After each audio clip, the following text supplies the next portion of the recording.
পৃথিবীতে কবিতা পড়ে কেউ সৎ হয় না, উপন্যাস পড়ে কেউ সৎ হয় না। তুমি একটা মানুষ দেখাইতে পারবে না যে কোনো সাহিত্য পড়ে সে তার নিজের জীবন দর্শন পরিবর্তন করেছে। কিন্তু আমি 1000 পিপল দেখাতে পারবো in the history of the world যারা ধর্মগ্রন্থের কারণে, ধর্মীয় বিশ্বাসের কারণে তার নিজের জীবনের সততা প্রমাণ করেছে। যে ব্যক্তি যে মসজিদে যায়, যে যায় না তার চেয়ে সে ভালো মানুষ। যে মন্দিরে যায়, যে যায় না তার চেয়ে সে ভালো মানুষ। যে গির্জায় যায়, যে যায় না তার চেয়ে সে ভালো মানুষ। পৃথিবীর কোনো ধর্ম মানুষকে অন্যায় শেখায় না, পৃথিবীর কোনো ধর্ম মানুষকে মিথ্যা কথা শেখায় না, পৃথিবীর কোনো ধর্ম মানুষকে নগ্নতা শেখায় না, পৃথিবীর কোনো ধর্ম মানুষকে অশ্লীলতা শেখায় না। কিন্তু তুমি তোমার ধর্মের কাছে ফিরে যাও। একটা ধর্মহীন সমাজ করে আমরা মানুষের সমাজ বানাতে পারবো না। আজকে পাশ্চাত্য সমাজ তো মানুষের সমাজ নাই, এটা অমানুষের সমাজ হয়ে গেছে, ভয়ঙ্কর অমানুষের সমাজ হয়ে গেছে। এই ধর্মহীন পাশ্চাত্য সমাজ যেন আমাদের টার্গেট না। তোমাকে একটা জিনিস মনে রাখতে হবে, তুমি পরিশ্রম করবা, তুমি তার ফলাফল পাবা। তুমি ফাঁকিবাজি করবা, তারও ফলাফল তুমি পাবা। প্রত্যেকটা ভালো কাজের একটা রিওয়ার্ড আছে, প্রত্যেকটা খারাপ কাজের একটা পানিশমেন্ট আছে। আমি দুইটা ধর্মের দুইটা মাইথোলজি থেকে দুইটা কোট করে আমি আমার বক্তব্য শেষ করব। হিন্দু ধর্মের একটা গল্প আছে এরকম যে তাদের একজন রাজা ছিলেন, মোস্ট প্রবাবলি তার নাম ছিল গান্ধারী। একটা যুদ্ধে তার অনেকগুলো সন্তান মারা গেছে। তো সে ঈশ্বরকে প্রশ্ন করলো যে ঈশ্বর, তুমি আমাকে এত বড় পানিশমেন্ট কেন দিলে যে আমার সব সন্তান একটা যুদ্ধে মারা গেল? আমি তো এরকম কোনো অন্যায় করি নাই, আমার যতটুকু মনে পড়ে আমি আমার জীবনে যাতে কোনো সিন, কোনো ক্রাইম আমি করিনি। ঈশ্বর তাকে বলতেছেন যে তুমি ছোটবেলায় যখন খেলাধুলা করতেছিলে, তো একদিন খেলার ছলে কিছু প্রজাপতি মেরেছে, প্রজাপতি মেরে তুমি তোমার গলায় মালা বানিয়েছে। বলছে ওই প্রজাপতি মারার পানিশমেন্ট হিসেবে আমি তোমার সন্তানকে এই যুদ্ধ হত্যা করেছি। সে হচ্ছে আমি তো এটা খেলার ছলে করেছি। ঈশ্বর বলতেছে আমিও এটা খেলার ছলে করেছি। It is important. সে তার ছোটবেলায় একটা জীবকে হত্যা করেছে, হয়তো বুঝে নাই, but that wrong did punishment হিসেবে তার জীবনে ফেরত এসেছে। বুখারী শরীফে একটা হাদিস আছে যে প্রাচীন আমলের একজন মহিলা ছিলেন, তিনি খুব খারাপ মহিলা ছিলেন। তিনি একদিন রাস্তা দিয়ে যাচ্ছেন, হঠাৎ করে তিনি দেখছেন একটা কুকুর খুব পিপাসার্থ। খুব দয়া হলো কুকুরটা দেখে, এবং তিনি একটা কুয়া থেকে পানি তুলে নিয়ে এসে সে কুকুরটাকে খাওয়ালেন।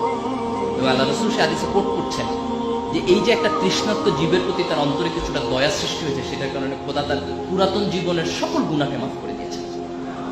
That was a very small ভালো কাজ, খুব ছোট্ট একটা ভালো কাজ, কিন্তু সেই ভালো কাজটা খোদার আরশে গিয়ে অনেক বড় হিসাবে তার কাছে প্রতিদান হিসাবে ফেরত এসেছে। এই যে আমরা আমাদের জীবনে অনেকগুলো কাজ করি, আমরা তো অনেক ভাবি না যে এটার আউটপুট কি হবে, কিন্তু তুমি একটা ছোট্ট ভালো কাজ করো, বিলিভ মি, এই ভালো কাজের প্রতিদান তুমি তোমার জীবনে পাবা। তুমি একটা ছোট্ট খারাপ কাজ করো, এর প্রতিদান তুমি তোমার পাবা, এই জেনারেশনে না হলে নেক্সট জেনারেশনে। কোরআনের একটা ঘটনা এরকম আছে যে মুসা আলাইহিস সালাম যখন খিজির আলাইহিস সালামের সাথে যাচ্ছেন, তখন খিজির আলাইহিস সালাম অনেকগুলো কাজ করেছেন যেগুলোর এক্সপ্লানেশন তিনি বোঝেন নাই, পরে দিয়েছেন। তার মধ্যে একটা কাজ ছিল যে একটা নগরে গিয়ে ওই নগরের মানুষটা তার সাথে দুর্ব্যবহার করেছে, কিন্তু ওর কোনায় তিনি একটা প্রাচীর তুলে দিয়েছেন।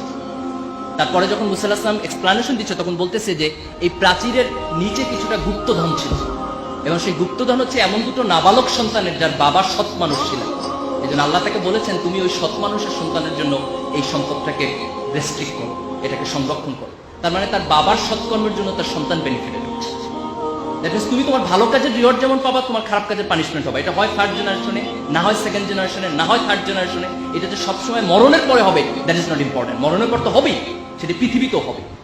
যে এই মানুষের জীবন যখন এই ধর্মবোধের জায়গা থেকে, অ্যাকাউন্টেবিলিটির জায়গা থেকে সরে যায়, তখন মানুষের মধ্যে কোনো নৈতিকতা থাকবে না, মানুষের মধ্যে কোনো বোধ থাকবে না, মানুষ বেপরোয়া হয়ে উঠবে। এবং সেই বেপরোয়া মানুষ শিক্ষিত হলেও কিছু যায় আসে না, সে বেপরোয়া মানুষ এ প্লাস পাইলেও কিছু যায় আসে না। কারণ আমাদের সোসাইটি আমরা দেখেছি যে আমাদের অনেক শিক্ষিত মানুষ আজকে করাপশন করছে, অনেক শিক্ষিত মানুষ আজকে দেশের সম্পদকে বিক্রি করে দিয়েছে দেশের বাইরে।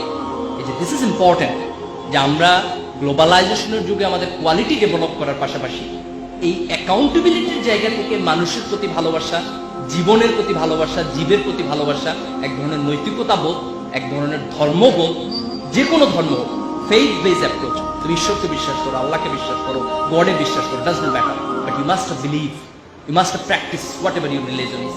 You must have the sense of the accountability, যে ভালো কাজ করলে এটা একটা ভালো কিছু পাবা, তোমাকে এটা এনকারেজ করবে। একটা খারাপ কাজ করলে তোমার পানিশমেন্ট হবে, ভয় তোমার মধ্যে থাকতে হবে। এই দৃষ্টিভঙ্গি যখন আমাদের জীবনকে নিয়ন্ত্রণ করবে, তখন সত্যিকার অর্থে আমরা একটা ভালো সমাজ করতে পারবো।